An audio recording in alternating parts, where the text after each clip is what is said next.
अजित पवारांच्या निधनानंतर राष्ट्रवादी पक्ष भरकटलेला आहे का?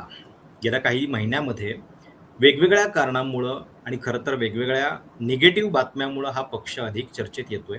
2-3 दिवसापूर्वी आपण बघितलेलं होतं, काँग्रेसचे प्रदेशाध्यक्ष हर्षवर्धन सपकाळ यांनी सुनेत्रा पवार यांचा उल्लेख गुंगी-गुडिया केला. त्याच्यावरनं बराच वाद झाला आणि आता जो पक्ष निवडणुकीच्या आधी अजित पवार हयात असताना नरेश अरोरा यांच्या मार्गदर्शनाखाली डिझाइन बॉक्सच्या मार्गदर्शनाखाली काम करत होता, त्याला आता प्रशांत किशोर यांच्या मार्गदर्शनाची गरज वाटतेय का? हा पण एक प्रश्न चर्चेला जातोय. कारण बिहारमध्ये एका पोटनिवडणुकीमध्ये प्रशांत किशोर यांनी विजय मिळवल्यानंतर त्यांची बाकी कुठल्या गोष्टींनी चर्चा होण्यापेक्षा त्यांच्या एका तातडीच्या मुंबई वारीची फार चर्चा झाली. ज्याच्यामध्ये ते अगदी चार्टर्ड प्लेननं मुंबईत पोहोचले आणि सुनेत्रा पवार, पार्थ पवारांसोबत त्यांची 4 ते 5 तास जवळपास मॅरेथॉन चर्चा झाली. या भेटीबद्दलच्या बऱ्याच बातम्या देखील मीडियामध्ये आल्या. प्रदेशाध्यक्ष सुनील तटकरे यांच्याबद्दलची विधानं आता जाहीरपणे होऊ लागलेली आहेत. प्रशांत किशोर यांनी पण अशी काही अट घातली होती का? याच्याबद्दलच्या पण बातम्या खमंगपणे चर्चेला जात आहेत. आणि या सगळ्यामध्ये मुद्दा हा आहे की मुळात राष्ट्रवादी पक्षाचं नेमकं चाललंय काय? याच्या आधी निवडणूक आयोगातले वाद, पुन्हा प्रफुल्ल पटेल आणि तटकरे यांच्या नियुक्तीबद्दल पाठवलेली 2 पत्र, या सगळ्या पार्श्वभूमीवरती आपल्याला सातत्यानं हे दिसतंय की काहीतरी आतमध्ये धुमसतंय आणि याच सगळ्याची चर्चा आता आपण करणार आहोत. माझ्यासोबत 2 ज्येष्ठ पत्रकार आहेत. माझ्यासोबत सांगलीवरून हनुमंत मोहिते जोडले गेलेले आहेत आणि दिल्लीवरनं लोकसत्ताचे दिल्ली प्रतिनिधी महेश सरलशकर हे सुद्धा आपल्याशी जोडले गेलेले आहेत. सुरुवात करूयात. हनुमंतजी, खरं तर एका पाठोपाठ एक अशा बऱ्याच गोष्टी घडतायत राष्ट्रवादी पक्षाबद्दलच्या आणि जे राष्ट्रवादीचं मॅनेजमेंट याच्या आधी नरेश अरोरा यांच्या मार्गदर्शनाखाली काम करत होतं, आता काय प्रशांत किशोर यांच्या मार्गदर्शनाखाली काम करणार का? खरं तर प्रशांत किशोर यांनी जनसुराज्य नावाचा एक पक्ष स्थापन केलेला आहे आणि तेव्हा त्यांनी हे सांगितलेलं होतं की मी आता राजकीय दृष्ट्या जेव्हा काम करतोय, निवडणूक रणनीतिकार म्हणून मी स्वतः काम करणार नाहीये, पण कदाचित आयपॅक नावाची त्यांची संस्था अजूनही चालू आहे, जरी त्याच्यामध्ये त्यांचे स्टेक्स नसले तरी. पण हे असं का घडतंय? राष्ट्रवादी पक्षाबद्दलच्या या सातत्यानं होणाऱ्या चर्चांबद्दल तुमचं मत काय? नाही, एक गोष्ट आहे की अजितदादांच्या निधनानंतर राष्ट्रवादी पक्ष म्हणजे जो मूळचा आता आपण समजतो तो पूर्णपणे भरकटलेला आणि दिशाहीन परिस्थितीमध्ये आहे. म्हणजे ज्या पद्धतीनं अजितदादांनी पक्ष चालवला तर त्या पद्धतीने कुठलंही नियंत्रण हे सुनेत्रा पवारांचं त्या पक्षावर दिसत नाही आणि पार्थ पवार आणि जय पवारांचं जे सुरू आहे. म्हणजे आपल्याला माहित आहे की थोडं क्लेरिकल मिस्टेक झाली, मग काही लोकांचे नावं बदलली, मग त्यानंतर तटकरे पटेल शरद पवारांना भेटले, दिल्लीत सगळा विषय झाला. त्यानंतर मग पुन्हा पार्थ पवार आणि विक्रम काकडे यांचं नाव तिथं आमदारकीला घेतलं, त्यानंतर त्यांचं बिनविरोध नाव झालं. अशा प्रकारचे अनेक विषय त्याच्यामध्ये झाले आणि डिझाईन बॉक्स तुम्ही जर म्हणला नरेश अरोराबद्दल, तर ते अजितदादांच्या हयातीमध्येच म्हणजे जे रोहित पवारांनी मांडलं पण की नरेश अरोराबद्दल वादावादी झालेली होती आणि ते डिझाईन बॉक्स कंपनी त्यांना बदलायची होती. तर त्याच वेळेला त्यानंतर मग सुप्रिया सुळे आणि या सगळ्यांच्या माध्यमातून पूर्वीपासूनच प्रशांत किशोर हे संपर्कात होते त्यांच्या. म्हणजे प्रशांत किशोर जरी आता वेगळे नसले तरी ते आयपॅकचे सल्लागार आहेत आणि राष्ट्रवादीचे आयपॅक सल्लागार आहे, अशी ते सल्लागाराची साखळी आहे. पण मुळात जी माझी माहिती अशी आहे की सल्लागारांची मध्ये चर्चा झाली तर मुळात सुनेत्रा पवार, पार्थ पवार आणि जय पवार यांच्या क्षमतेबद्दलच काही प्रश्नचिन्ह आहेत त्या सगळ्या पार्टीमध्ये. आणि जो जनाधार ज्या पार्टीने गमावलेला आहे म्हणजे राष्ट्रवादी पक्ष हा प्राबल्यानं मराठ्यांचा आणि फुले आंबेडकरांचा आणि जास्त करून शेतकरी डॉमिनन्स असलेला असा पक्ष होता. पण सुरेंद्र पवार आणि पार्थ पवारांचा कनेक्टच ह्या कुठल्या क्षेत्रामध्ये नाही आहे. ना शेतकऱ्यांशी कनेक्टेड आहे, ना मराठा समाजाच्या सगळ्या गोष्टींची कनेक्ट आहे, ना सहकार संस्थांशी कनेक्टेड आहे आणि ना त्याच्याकडे खातं पण अर्थ खातं वगैरे अशा प्रकारचं नाहीये. त्यामुळे तो एक मोठी पोकळी त्यांच्या पक्षामध्ये आहे. आणि सुनील तटकरे आणि जे प्रफुल्ल पटेल आहेत तर हे यांनी सुरुवातीला पवार फॅमिलीपासून थोडंसं बाजूला सुनेत्रा पवारांना काढलं. त्याचे इंटरनल घरगुती प्रश्न आहेत. आपल्याला माहिती आहे की सुनेत्रा पवार आणि सुप्रिया सुळेंमध्ये बरेच मोठे मतभेद आहेत आणि त्याच्यामुळेच तो सगळा विलिनीकरणाचा विषय सगळं घोडा आणलेलं होतं. तर ज्या वेळेला सुनेत्रा पवारांनी प्रफुल्ल पटेल आणि तटकरे यांच्या मदतीने ज्या वेळेला शपथविधी घेतला त्याच वेळेला पवार फॅमिली ती वेगळी झाली आणि आता पटेल आणि यांच्या तटकऱ्यांचं लक्ष झालं की सुनेत्राबाईंनी आपल्या सारखं वागत नाही. पार्थ पवार हे आपल्या पक्षावर आता डॉमिनेट झालेले आहेत. त्यामुळे तिने पुन्हा शरद पवारांच्याकडे जाऊन पुन्हा आपण ते विलीनीकरण करणं ह्यावर चर्चा सुरू केली. पण त्याला दिल्लीचं नेतृत्व अमित शहा आणि त्यांच्याकडे काही हिरवा कंदील मिळाला नाही आणि हा पक्ष आता या पक्षाचे आमदार बऱ्यापैकी देवेंद्र फडणवीस यांच्या संपर्कात आहे आणि त्यामुळं दिशाहीन परिस्थितीमध्ये या सगळ्या गोष्टी आहेत आणि काँग्रेसला ही एक ऑपॉर्च्युनिटी वाटते. म्हणजे काँग्रेसच्या काही वरिष्ठ नेत्यांशी मी बोललो तर ज्या वेळेला तिने गुंगी उडिया केलं तर त्यावेळेला ही वादंग माजणं त्यांना अपेक्षित होतं.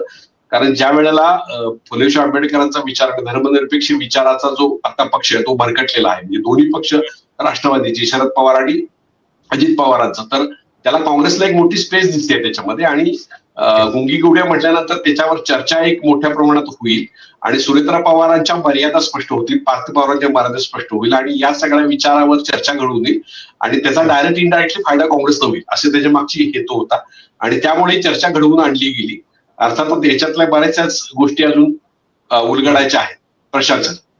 ठीक आहे. महेश सर, एकीकडे प्रशांत किशोर यांचा जो पोटनिवडणुकीतला विजय आहे म्हणजे त्यांच्या पक्षाला बिहारच्या विधानसभा निवडणुकीमध्ये म्हणजे भोपळा पण फोडता आला नव्हता. त्यावेळी ते स्वतः लढले नाहीत पण यावेळी लढले आणि भाजपला कुठंतरी ते अंगावरती घेत आहेत असं वाटत असतानाच ते भाजपचा मित्रपक्ष असलेल्या राष्ट्रवादीच्या लोकांना मुंबईत येऊन इथं भेटतात.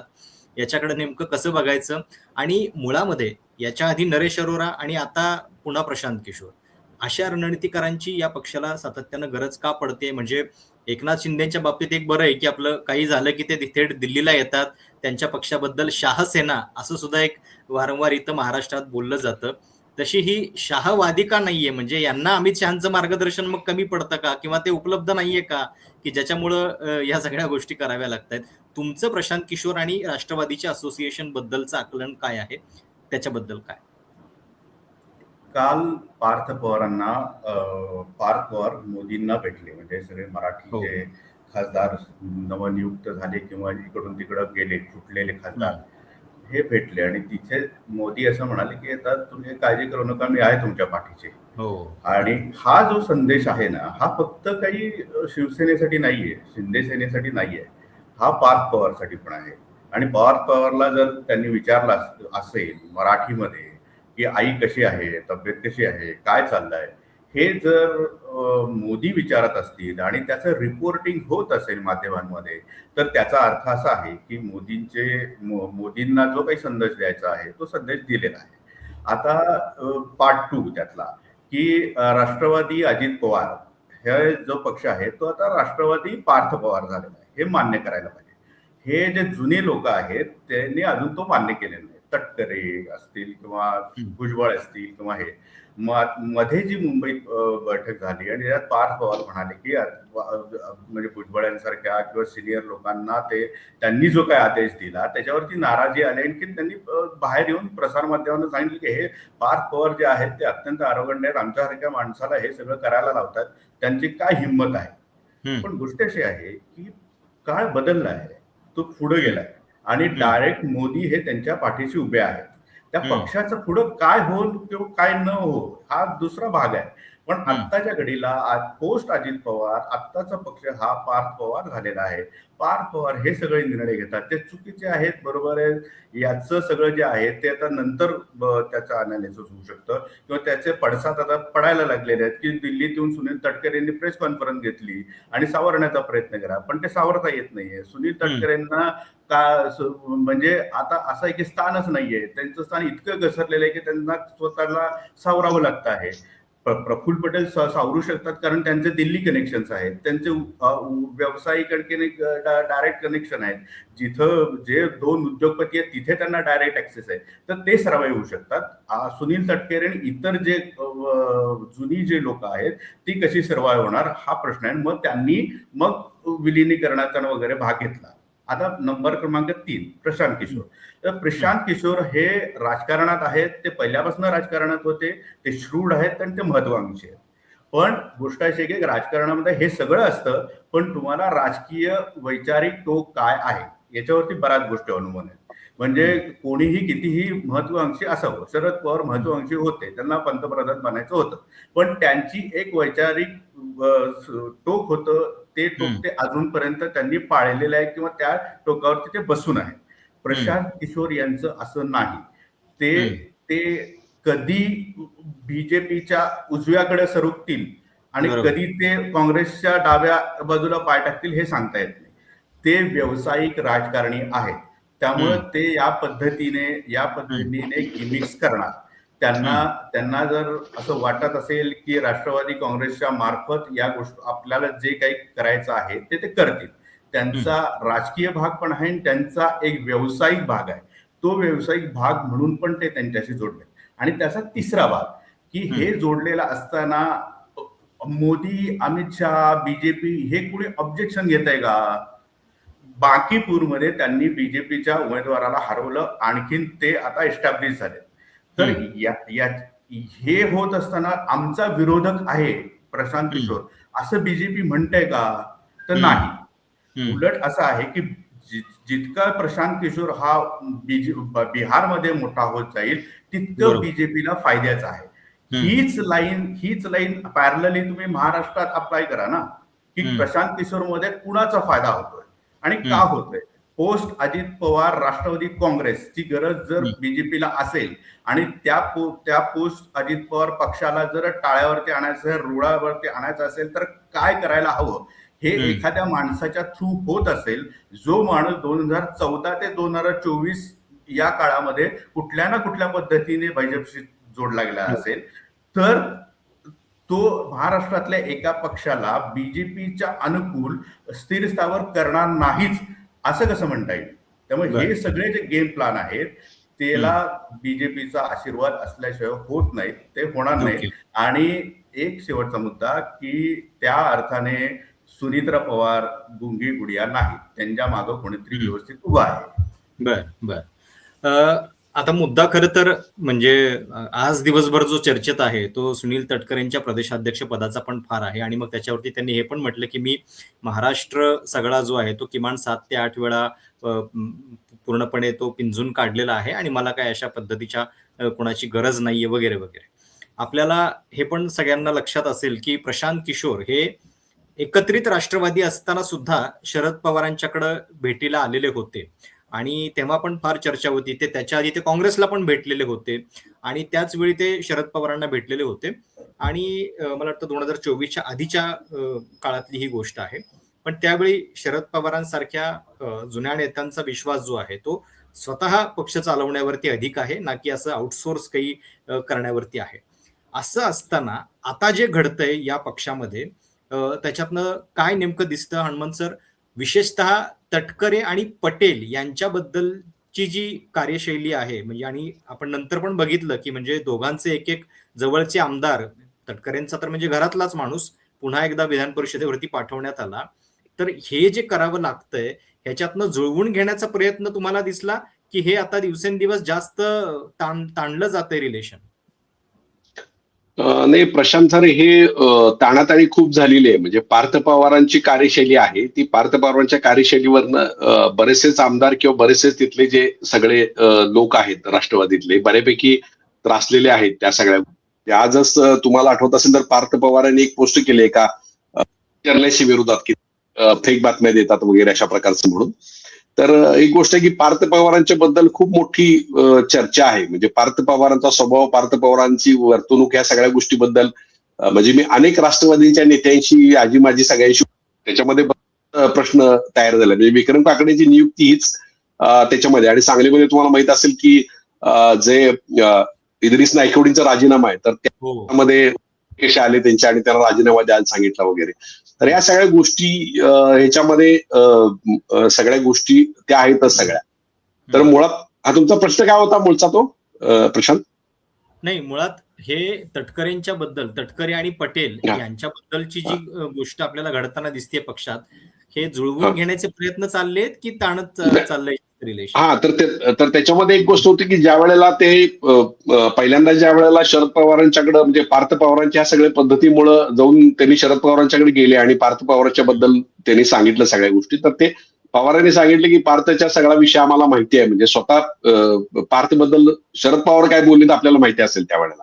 हो. आणि एक गोष्ट आहे की त्या कुटुंबातल्या सगळ्यांना माहिती होतो तो सगळा विषय. पण नंतरच्या काळात जुळून घेण्याचा प्रयत्न झाला. आपल्याला आठवत असेल तर त्यावेळेला दिल्लीमध्ये पटेलांच्या घरी सुनेत्रा वहिनी गेलेल्या होत्या आणि चर्चा करून त्या विषयावर पडदा पाडण्याचा प्रयत्न केलेला होता. म्हणजे तो आपल्याला माहिती आहे की ती ऐतिहासिक क्लेरिकल मिस्टेक झालेली होती. त्यानंतर त्या घरी गेलेला. पण प्रत्यक्षात मात्र पुन्हा पार्टीवर म्हणजे पार्थला असं वाटलं की आपण अनिकेत तटकरेंना तिकीट दिलं आणि त्या पटेलांना एक खासदारकी दिली म्हणजे पुन्हा तो सगळा विषय सेटल होईल. पण पक्षावरच्या कमांडचा विषय होता आणि पक्षाच्या मंत्र्यांना बोलवून मग त्या सगळ्या आर्थिक नाड्या परत त्यानंतर सगळ्या गोष्टी अशा सगळ्या चालू झाल्यानंतर तो सगळा तारा वाढत झाला.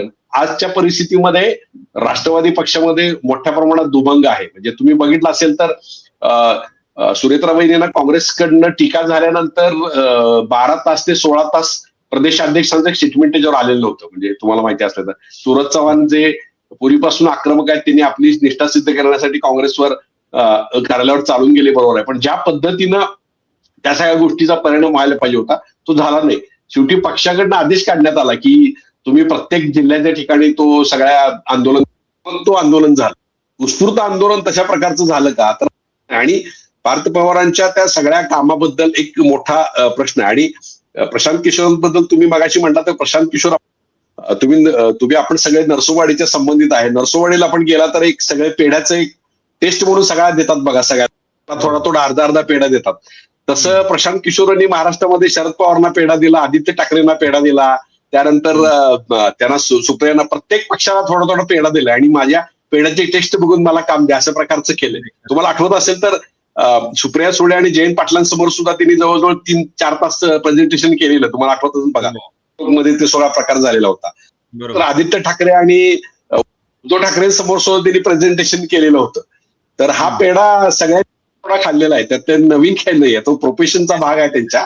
त्यामुळं तो विषय आहे. आणि त्याच्यामध्ये मुळात असं आहे की त्यांनी जी काय आता सूत्री सुचवलेली आहे, म्हणजे माझी माहिती अशी आहे की मराठा लीडर तुमचा बेस मराठा आहे, त्यामुळे तुम्ही आता ओबीसी डॉमिनेंट तुम्ही पटेल तटकरे बिटकरे मराठा प्रॉमिनेंट करा.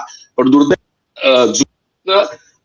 शेवटच्या काळामध्ये अजित पवारांना कळलेलं होतं. म्हणजे अजित पवार आणि जयंत पाटलांच्या ज्या बैठका झाल्या अजित पवारांना तोच प्रश्न होता की चालवण्यासाठी जी कार्यकर्त्यांची चांगली फळी पाहिजे, उत्तम ती फळी अजित पवारांच्याकडे नव्हती. म्हणजे अजित पवारांच्या बरोबर जी मतं खेचणारी लोक होते, म्हणजे त्यांचं असं म्हणणं होतं की जयंत पाटील असतील, शशिकांत शिंदे असतील, तुमचे जितेंद्र आव्हाड असतील किंवा रोहित पवार असेल, तर अशा प्रकारची फळी आपल्याकडे असेल तर आपल्याला पक्ष वाढवण्यासाठी उपयोगी चांगला होईल. म्हणजे जे आपल्या पक्षाची डिबेट. पण दुर्दैवानं त्यांच्याकडे तशी फळी नव्हती.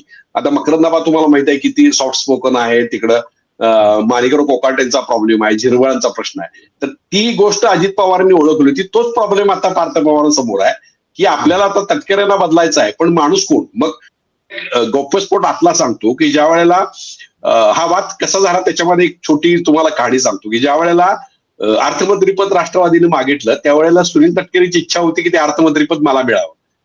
ते जाऊन पहिला मुख्यमंत्र्यांना भेटले आणि अर्थमंत्रीपद मला तुम्ही द्या असं सांगितलं. तर ते म्हणजे तुमच्या पक्षाकडनं ती चर्चा आहे आणि तुम्ही घ्या करून चर्चा म्हणून.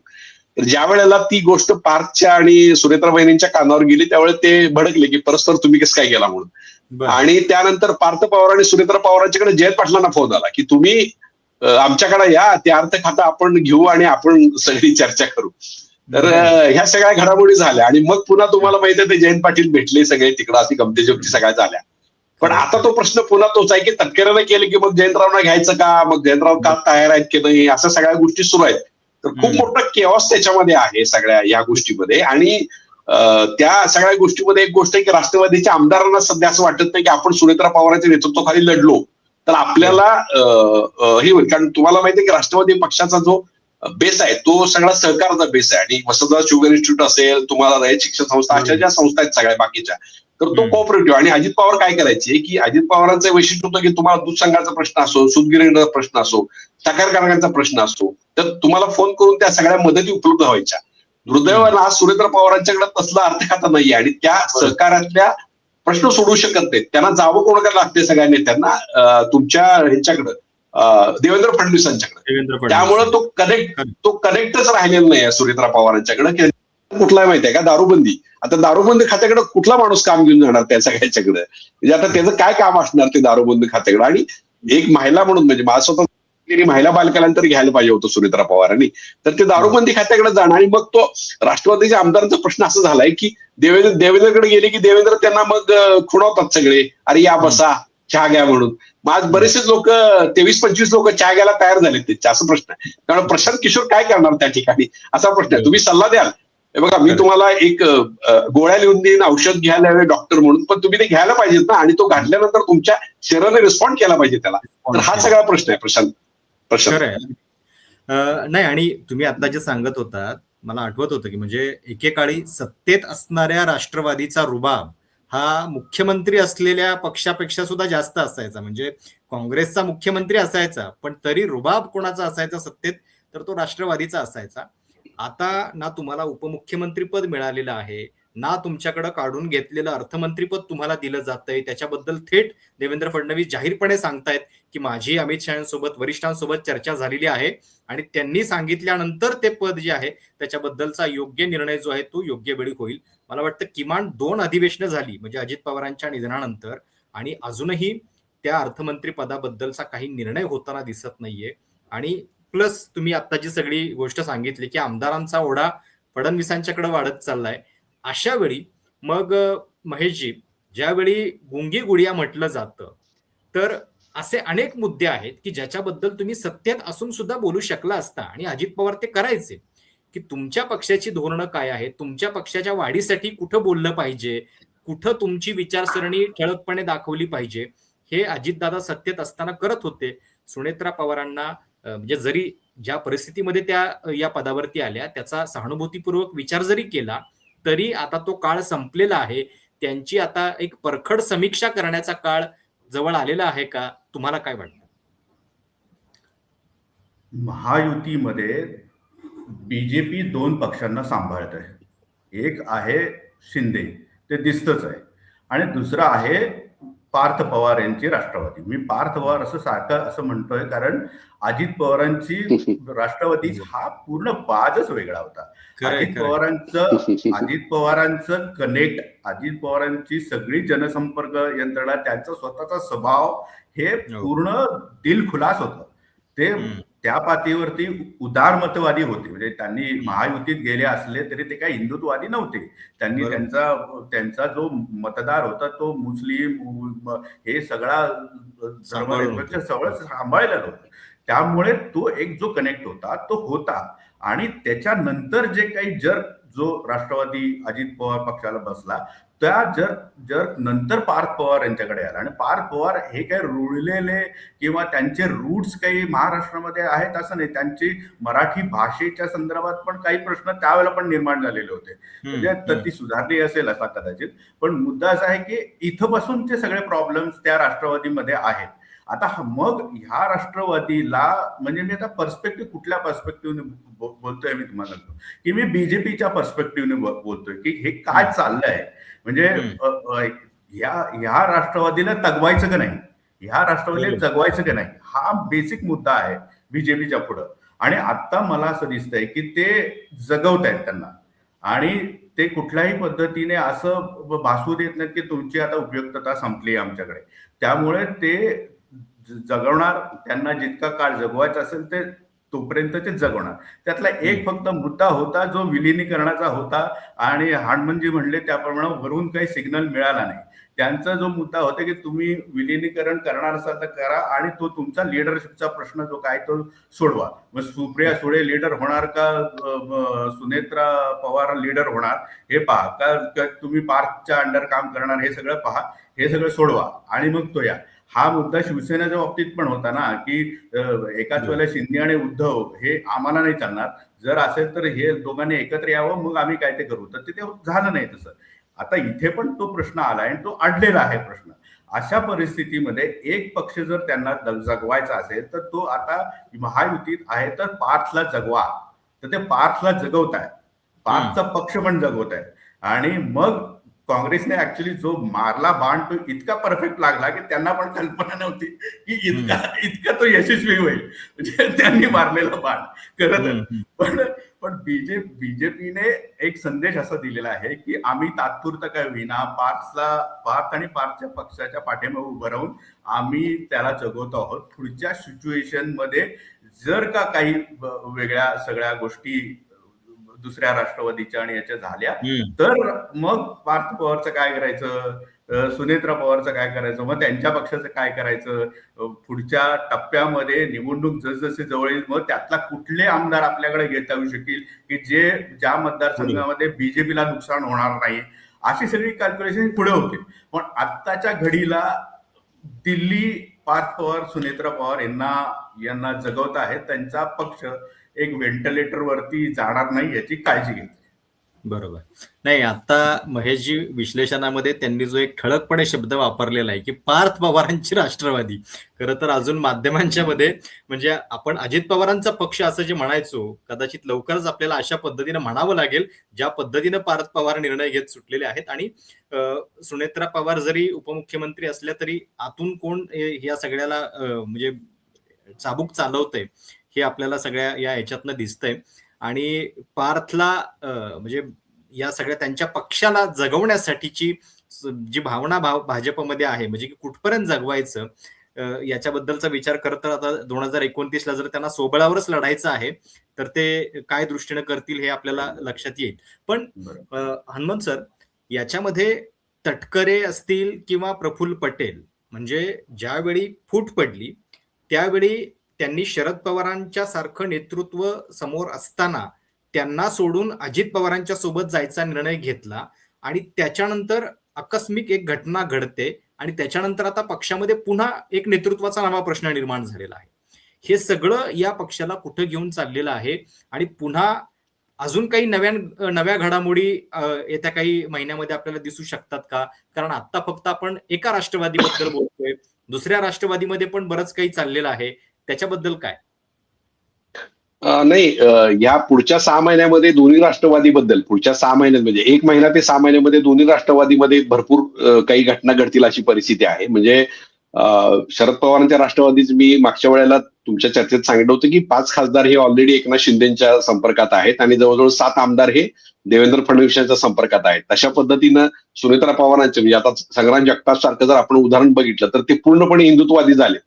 आता तुम्ही जर सातारचे जसे शिंदे जे आहेत, महेश शिंदे जसे आता पूर्णपणे भाजपचे झालेत, तर असे खूप आमदार आहेत की जे मनानं ऑलरेडी देवेंद्र फडणवीस झालेले आहेत. म्हणजे राष्ट्रवादी देवेंद्र फडणवीस गट अशा प्रकारचा एक गट आहे मोठा तिथं त्याच्यामध्ये त्या सगळ्या गोष्टीचा. आणि पार्थ पवारांचे असे एक परवा जे अमित शहाना भेटले, म्हणजे आता नव्हे त्याच्या मागं, त्यावेळी त्यांनी मंत्रिमंडळ विस्तारासाठी म्हणजे झिरवळांपासून बऱ्याच लोकांना मंत्रिमंडळातून चेंजेस करण्याची तिने मागणी केलेली होती. म्हणजे बऱ्याच ठिकाणी त्यांनी सांगितलं होतं की आपण अशा पद्धतीने करूया, त्या पद्धतीने करूया.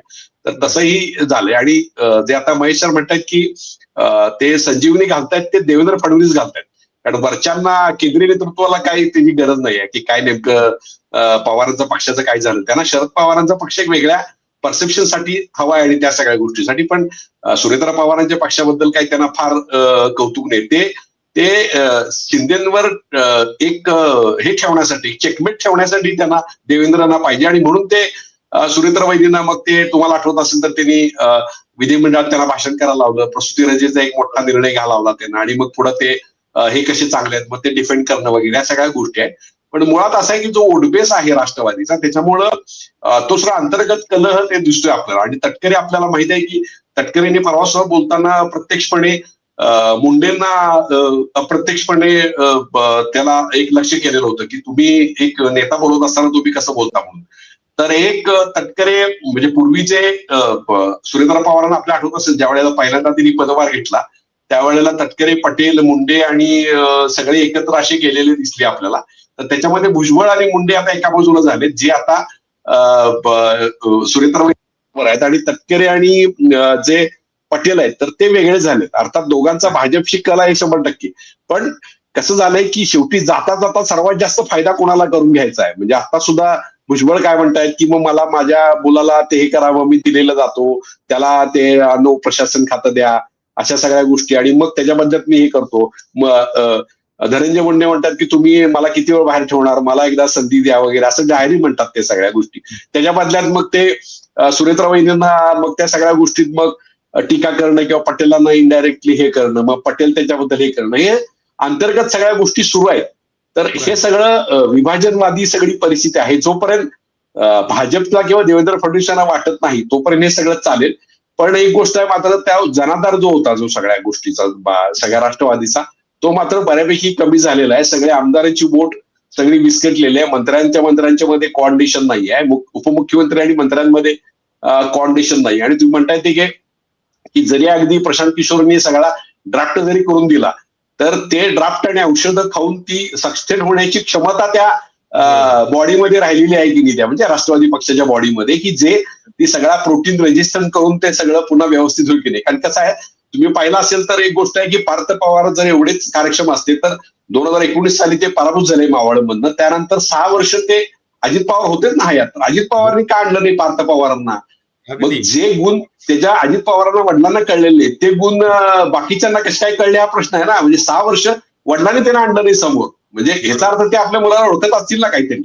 बरोबर आहे. मग जे त्यांनी आणलं नाही ते विधानसभेच्या वेळी जय पवारला सोबत घेत होते, पार्थ पवार त्यावेळी पिक्चर नव्हते. तर मग माझं म्हणणं आहे की जे 6 वर्ष वडिलांनी त्यांना पुढे आणलेलं नाही, काहीतरी कारण असेल तर त्यामुळे ह्या सगळ्या गोष्टी आहेत. आणि ह्या सगळ्याच गोष्टी राष्ट्रवादीला पुढे जाण्याच्या अडचणीत आहेत. त्यामुळं पार्थकडे जायला आता हे सुद्धा बाकीचे सगळ्या गोष्टी आहेत. म्हणजे तुम्ही बघितलं असेल तर रोहित पवार सुद्धा पार्थविषयी बोलताना जरा कॅल्क्युलेटेड बोलतात सगळ्या गोष्टी, बऱ्याचशा गोष्टी. तर त्या सगळ्या गोष्टी बघितल्या तर पुढं पक्षाचं भवितव्य फारच जरा मला थोडं म्हणजे शंकास्पद वाटते या सगळ्या गोष्टीचं. कारण जो जनाधार आहे तो आता पश्चिम महाराष्ट्रामध्ये बघायला गेलं तर तुम्ही जो मराठा बेस आहे किंवा मराठा लिडरशिप आहे, स्ट्रॉंग मराठा लिडरशिप ही एकनाथ शिंदेनी स्वतःची डेव्हलप केलेली आहे.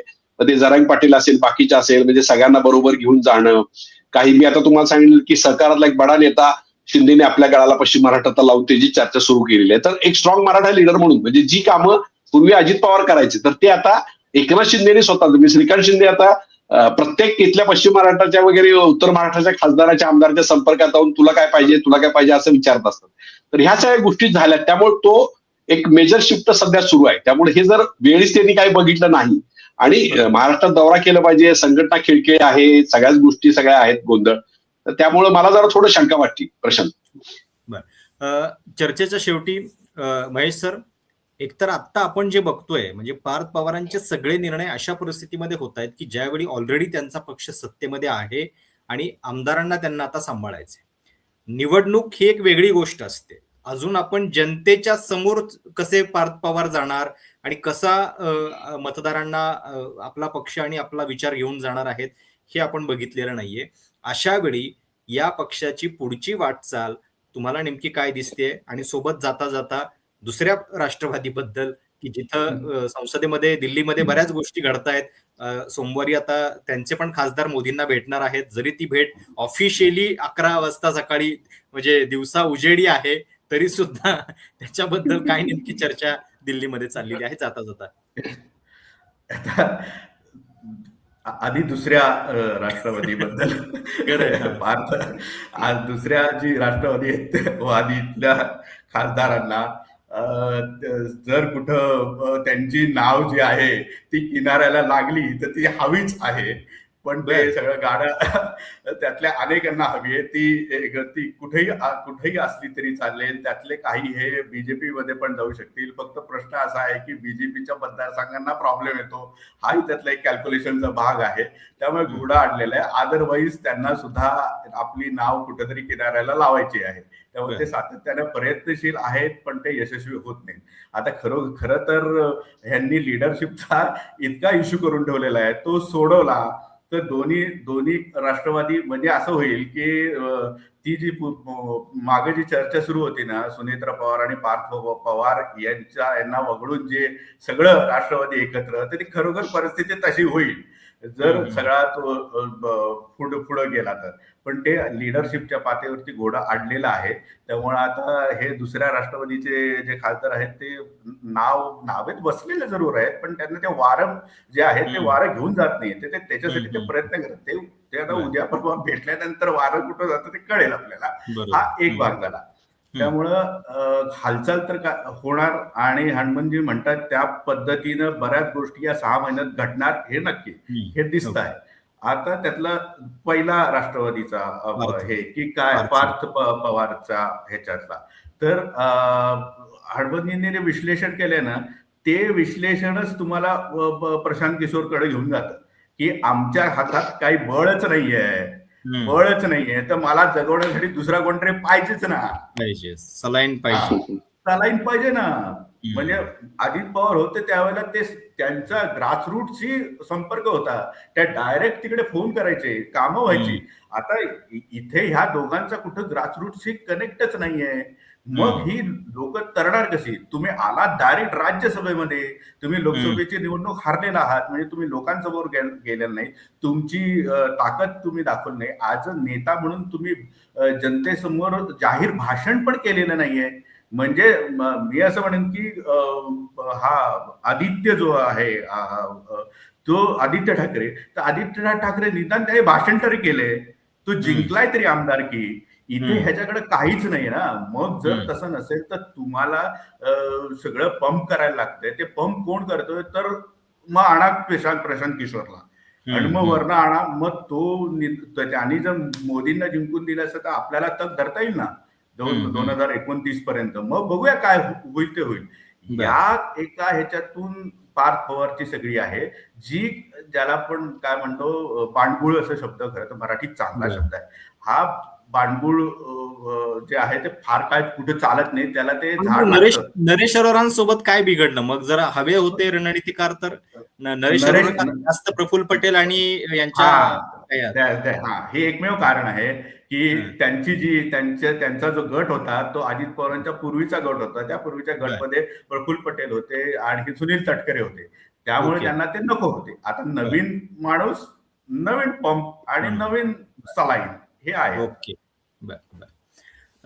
खूप खूप धन्यवाद तुम्हा दोघांच्या या संपूर्ण चर्चेबद्दल. राष्ट्रवादीमध्ये बरंच काही घडतंय आणि ते पुढच्या 6 महिन्यामध्ये अजून वाढत जाणार आहे. आपण बघतोय की अजून मंत्रिपदाबद्दलचे सगळे निर्णय जे आहेत ते झालेले नाहीयेत. अर्थमंत्रीपद मिळालेलं नाहीये पक्षाला. आणि दुसरीकडे दिल्लीमध्ये ज्या घडामोडी होत आहेत, खासदार भेटायला जात आहेत, डिलिमिटेशन सारखं बिल आहे, जरी ते या सेशनमध्ये येणार नसलं तरी स्पेशल सेशनमध्ये कदाचित ते येईल. त्यावेळी नेमकं काय होतंय, बरीच उलथापालथ पुढच्या काही दिवसामध्ये होणार आहे. पण या सगळ्या पार्श्वभूमीवरती एक नक्की दिसतंय की अजित पवारांच्या जाण्यानंतर जो बसलेला धक्का आहे तो या पक्षासाठी इतका मोठा आहे की दर काही दिवसांनी या पक्षाबद्दल काहीतरी एक अशी बातमी येते आणि सातत्यानं निगेटिव्ह चर्चा होत आहेत. कधी अंतर्गत काही गोष्टींच्या चर्चा होतात, कधी एखाद्या लेटरची चर्चा होतीये, कधी काही विधानांची चर्चा होतीये आणि कधी पार्थ विरुद्ध प्रफुल्ल पटेल आणि तटकरे यांचे वाद. त्यामुळं एक नक्की दिसतंय की पक्ष भरकटलेला आहे. आता त्याचं पुढं काय होतंय हे आपण बघत राहूयात. तुम्हाला ही चर्चा कशी वाटली, त्याच्याबद्दल काही सूचना प्रतिक्रिया असतील तर आवर्जून कळवा. चॅनल सबस्क्राईब करायला विसरू नका. धन्यवाद.